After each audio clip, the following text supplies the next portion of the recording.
सिराज भाई, किस ताल्लुक से आज आप डीसी के पास आए?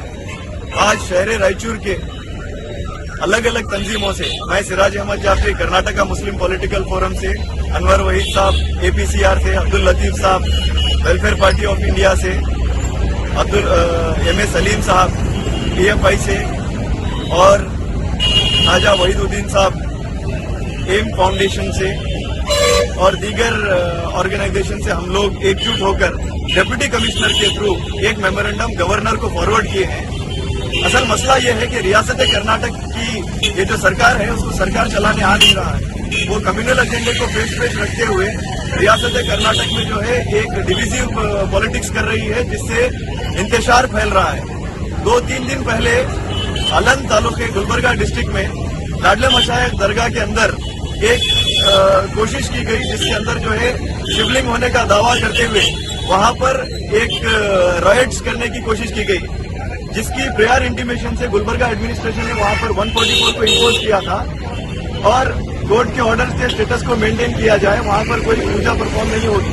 लेकिन गवर्नमेंट के रिप्रेजेंटेटिव, इलेक्टेड रिप्रेजेंटेटिव जो है union minister MP mister Quba और वहां के और दीगर एमएलए और कुछ फैसिस्ट ताकतें मिलकर 144 सेक्शन की धज्जियां उड़ाई हैं, कोर्ट के ऑर्डर्स की धज्जियां उड़ाई है। उसके बाद वहां पर अलंग तालुके में 144 सेक्शन था, हजारों की तादाद में लोगों को वहां जमा कर प्रोवोकेटिव स्पीचेस दिए गए। उसके बाद दरगाह के अंदर फोर्सफुल एंट्री हुई है, विच इज इलीगल। वहां पर पूजा पर परफॉर्म करके आए हैं। ये जो सब होने के बाद गुलबर्गा एडमिनिस्ट्रेशन कल क्या किया है, कल सुबह 3 बजे से 5 बजे के दरमियान 167 लोगों को घर में घुसकर उनकी अरेस्ट की गई है। उनके ऊपर 153A 120B क्रिमिनल कॉन्स्पिरेसी और राइट्स के जैसे नॉन बेलेबल केसेस करके उन लोगों को जेल के अंदर बंद कर दिया गया, जो कि मासूम लोग वहां के हैं। इसका हमें वहां से पूरी ग्राउंड रिपोर्ट मिली है। उस ताल्लुक से आज शहर रायचूर के सभी लोग हम गुलबर्गा के साथ सॉलिडेरिटी का मुजाहरा करते हुए हम गुलबर्गा एडमिनिस्ट्रेशन की जो लैक हुई है उसकी मजम्मत करते हुए और ये जो इलेक्टेड रिप्रेजेंटेटिव्स अपना गैर जिम्मेदाराना काम करते हुए इंतशार फैलाने का काम कर रहे हैं और रियासत कर्नाटक में एक अजीब सा माहौल पैदा कर रहे हैं, उसकी मजम्मत करते हुए हम यहाँ पर जमा हुए। वो जो फोर्सफुली घुसकर पूजा करे वो पुलिस की निगरानी में करे या उसके अंदर मुसलमानों के साथ भी था उसमें? देखिए, ये सभी चीजें मीडिया में आउट हो चुकी हैं। वहां पर ये जो एमपी और एमएलए गए थे, बाकायदा पुलिस सिक्योरिटी में गए थे, जाकर वो परफॉर्म करके आए। उसके बाद डिप्टी कमिश्नर का एक ट्वीट आया है, ऑफिशियल स्टेटमेंट आया है, वहां की एसपी का ऑफिशियल स्टेटमेंट आया है और वो लोगों का ये कहना है कि 10 लोगों की परमिशन दी गई थी पीस मीटिंग में। हमारी जानिब से हम ये कहते हैं which is highly condemnable and it is illegal act, क्योंकि प्लेसेस ऑफ वर्शिप एक्ट में कहीं पर भी मौका नहीं है एक्सेप्ट ऑफ बाबरी मस्जिद। जो रिलीजियस प्लेस 1947 15 अगस्त के बाद जैसी थी वैसी ही रहेंगी, उसको कोई अल्टरेशन नहीं किया जा सकता, ना फिर उसके अंदर कोई चेंजेस ला सकते हैं।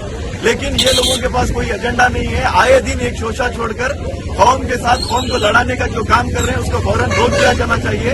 और हम सबसे बड़ी मजम्मत यह करते हैं कि 167 जो लोगों को गिरफ्तार किया गया वो लोकल रेसिडेंट्स हैं वहां के, वो अपनी हिफाजत में बाहर आए हुए लोग हैं, जबकि हजारों की तादाद में लोग बाहर से आए हुए थे।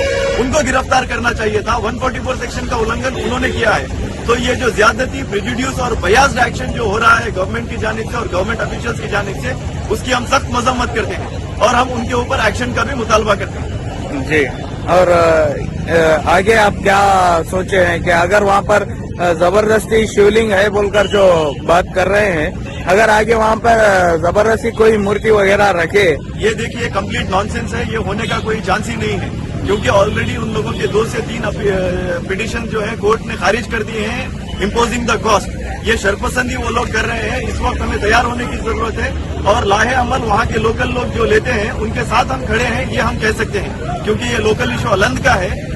चूंकि वो दरगाह का और हमारी कम्युनिटी का मामला है, पूरे स्टेट की कम्युनिटी इस वक्त अनरेस्ट में है, डिस्ट्रेस में है। हम लोग सॉलिडेरिटी का मुजाहरा कर रहे हैं। अगर जरूरत पड़ी, वैसा माहौल पैदा हुआ तो लीगल हेल्प के लिए हम लोग तैयार हैं, उनकी माशी फाइनेंशियल हेल्प के लिए हम तैयार हैं। तन मन धन से हमारी पूरी ऑर्गेनाइजेशन जो है उनके साथ खड़े रहने के लिए तैयार है। रायचूर की जो आवाम है और जो अलंग की आवाम है, उनके लिए आप क्या मैसेज देना चाहेंगे? देखिए, ना सिर्फ रायचूर, ना सिर्फ गुलबर्गा, मैं रियासत कर्नाटक और बिल्कुल पूरे हिंदुस्तान की मुसलमान आवाम को ये संदेश देना चाहता हूँ आज आपके जरिए कि ये हफ्ते में एक शोचा छोड़ने के लिए ये लोग तैयार हैं। क्योंकि इनके पास इलेक्शन के लिए कोई और एजेंडास नहीं है। ये लोग डिविजिव पॉलिटिक्स कर रहे हैं, हिंदू राष्ट्र के एजेंडे को इम्प्लीमेंट करने की कोशिश कर रहे हैं, जो कि बिल्कुल नाकाबिले कबूल है। ये हमारे हिंदुस्तान की ह्यूमनिज्म और सॉवरेनिटी को धक्का पहुंचाने की जो कोशिश हो रही है उसमें वो बिल्कुल नाकाम हो गए। हम पूरी तरीके से कॉन्स्टिट्यूशन को उठाने का काम कर रहे हैं। हमारे साथ बहुत सारे लोग हैं, ये मुट्ठी भर लोग जो है शरपसंदी की कोशिश कर रहे हैं। हमें तैयार होना चाहिए इन सब चीजों से दिफा करने के लिए। आज की इस रिप्रेजेंटेशन में जो डिप्टी कमिश्नर के थ्रू हमने गवर्नर को भेजा है, उसमें सबसे पहला डिमांड हमने ये किया है, गवर्नर अपने पावर्स का एक्सरसाइज करते हुए इन सारी चीजों का, पिछले कई दिनों से जो कम्युनल इश्यूज हो रहे हैं, जैसा कि नरगुन में मर्डर हुआ है, शिमोगा का इंसिडेंट हुआ है, कल जो अलंग में इशू हुआ है, ये ऐसे सारे इश्यूज के ऊपर कॉग्निजेंस लेकर वो अपनी पावर्स का एक्सरसाइज करते हुए ये गवर्नमेंट को बर्खास्त कर दे। ये हमारा पहला मुतालबा है। दूसरा मुतालबा ये है कि एडमिनिस्ट्रेटिव फेलियर जो हुआ है, जो उनके खुद के ऑर्डर्स को जो गवर्नमेंट ने उल्लंघन किया है, जिसके अंदर डिस्ट्रिक्ट एडमिनिस्ट्रेशन पूरा शामिल है, at the behest of fascist forces, उन लोगों के ऊपर कानूनी कार्रवाई हो, उनके ऊपर क्रिमिनल केसेस दर्ज हो। और तीसरा सबसे बड़ा और अहम मुतालबा ये है कि मासूम लोगों के ऊपर जो FIR दर्ज किए गए, उनको आर्बिट्रेरी जो अरेस्ट किया गया है, इंस्टेंट उनको रिलीज कर दिया जाए और सारे FIRs को क्वैश कर दिया जाए।